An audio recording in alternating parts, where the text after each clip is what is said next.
It's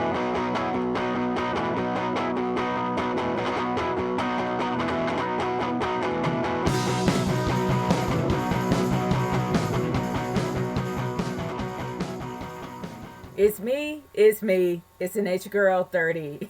Okay. Yeah. I know that was corny, but hey, I just wanted to try that.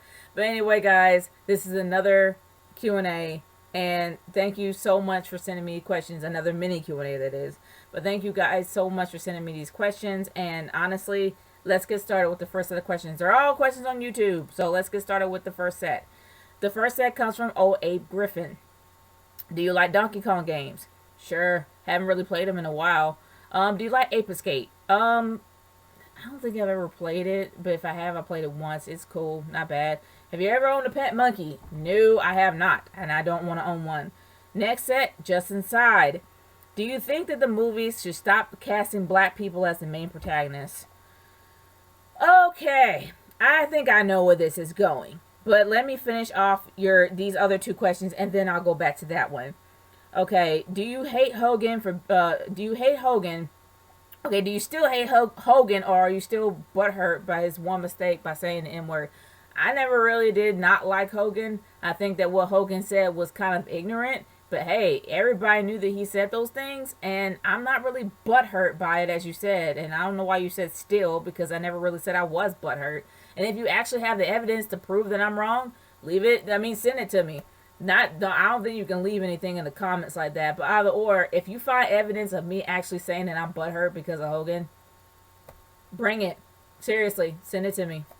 Let me know. But anyway, your last question for me is on Girl Meets World. Why does that black kid Zay ruin everything? His name is Zay. He shouldn't be just known for being black. And as for Zay, like I've said in my reviews, like I've said on my random thoughts, or my random, I forgot what it was called. But either or, when I said those things, I'm just saying that Zay doesn't have a place in the show. They're trying to make a place for him, but he doesn't have a place. He's barely on screen. He doesn't really have any moments that make you kind of understand him as a character, or make you kind of like him or see him grow. He's just there. He's just there. That's just my opinion. He's just there. But anyway, moving on to the question you had before, I can see where this is going. I wouldn't be surprised if it's all about the Star Wars thing, about the black stormtrooper, or maybe it's because of the Fantastic Four guy with Johnny Storm being with Johnny Storm being the lead dude. Honestly, I'm gonna be real here.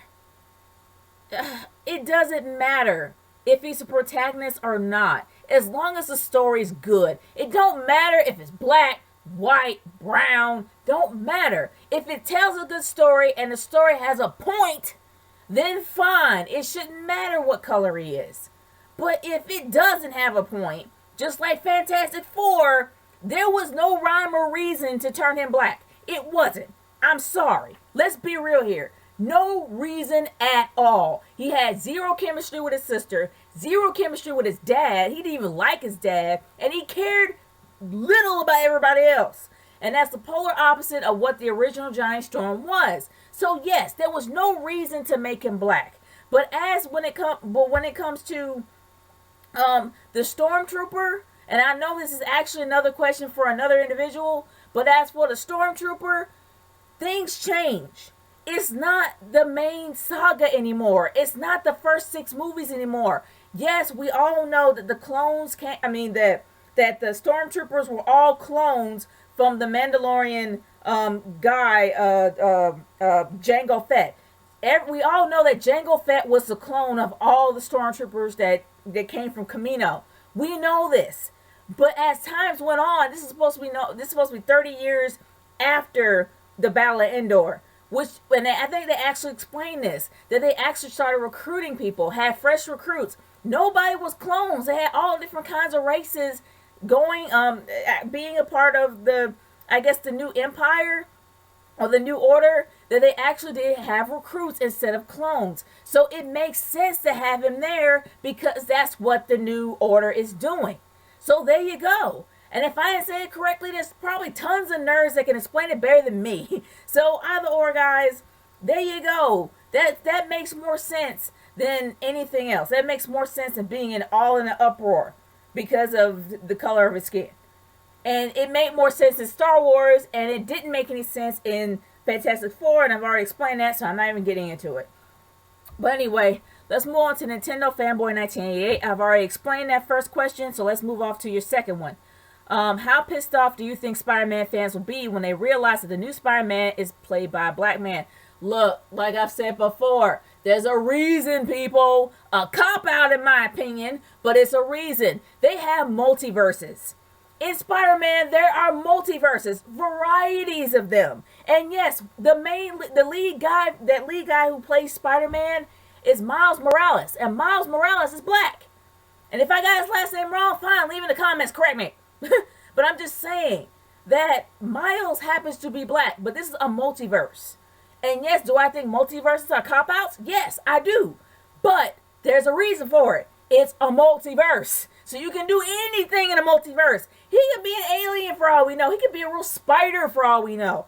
But regardless, it's a multiverse. That's why that happened. And I'm fine with that. I'm better with that than Fantastic Four when there was no rhyme or reason to change him except for shock value. Anyway, let's move on to something else. Has any of these bothered you, or are you happy? I don't care. I don't. I'm sick of race. I'm sick of the word race. It seems to be prevalent in this nation, in this country, that racism is at an all-time high, and everybody's paying more attention to what color you are than the content you have. Not content, but either or. They rather pay attention to what color you are than who you are. And it's getting annoying really quickly. It's really pissing me off. So if I seem annoyed because if I seem annoyed at this point, it's not even because of that. I mean, it's not because of the fact that the comic book fans or whatever, what have you. It's just because that race has become so prevalent in this country that I am sick to death of it. I really am. I'm tired. I'm done with it. I'm waiting for it to move on. Seriously. That's where I'm at right now. And I don't really give a crap what color Maven is. I just know that Maven won and then Maven disappeared as quick as he came. There you go. And that was from Nintendo Fanboy 1988, by the way. But moving on to my final set of questions coming from Final Limits. What do you think of the feud and matches between Molly Holly and Trish Stratus back in 2002?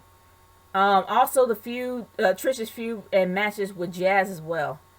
Honestly, in my humble opinion, that's when Trish Stratus was getting better. She was starting to improve greatly before her huge mega feud that she had with Lita. But honestly, she was getting better. She was getting better by the day. And I don't know. I mean, it was a feud and it was interesting, but she was getting better. That was her improvement stage. That was when she was going up on the scale. That's just my opinion of it. But anyway, what did you think of that racist stable by Teddy Long that had Jazz, Rodney Mack, and Mark Henry from 03? I didn't care much for it. I really didn't. The only group that I cared about that was pretty much in that somewhat in that same realm was the Nation of Domination. But you really haven't seen anything since then. But honestly, I didn't care much for it. I was like, next. Did you know that Goldberg and Brock Lesnar in the Mania 20 match snuck up the joint on purpose? Yeah, I actually did know that. Brock Lesnar actually admitted on his broadcast that he had with Stone Cold Steve Austin that he really didn't care. He was ready to go. And he just didn't want to give it 100%. He was just done. He was ready to leave. And you can kind of tell with that. And it was sad. It really was. You could have gave it the match in your career, but he didn't really care. He was done with the whole brand. But and moving on to your last question that you have for me. Will the Bella Twins retire next year, or will they still be wrestling the same time next year? I know Bree is going to retire. Bree's already made up her mind that she wants to have kids with Daniel Bryan before Daniel Bryan becomes a cripple. Or becomes crippled, in other words. I don't want to use that as a noun. But before he becomes crippled or has any problems with his body, since he's kind of practically used himself up really quickly. So she wants to have a kid with him. She wants to enjoy married life. She wants to be a wife. And I know that Brie is going to leave. Nikki, I don't think she is. I think Nikki wants to be the female version of John Cena. So I doubt she's going to be leaving, even though she's kind of burnt out and you can tell that she is. But she's doing better. She's trying to enhance herself. So I really see that Nikki is going to stay, but Brie isn't. And I think that Nikki can hold her own because in a way she is, as much as I think that Brie's a better talker, Nikki is more interesting to watch. So she'll be able to hold her own without her. So Brie is going to definitely leave after WrestleMania. She's going to be done. But anyway, guys, thank you so much for sending me questions. If you have any more questions that you want to send me, by all means, send them to me via YouTube or on Twitter at Arcades30. Hashtag Nature Q&A. It's Nature 30 signing off. Peace out, guys. Later. I don't know where my brain's at today. Later, y'all.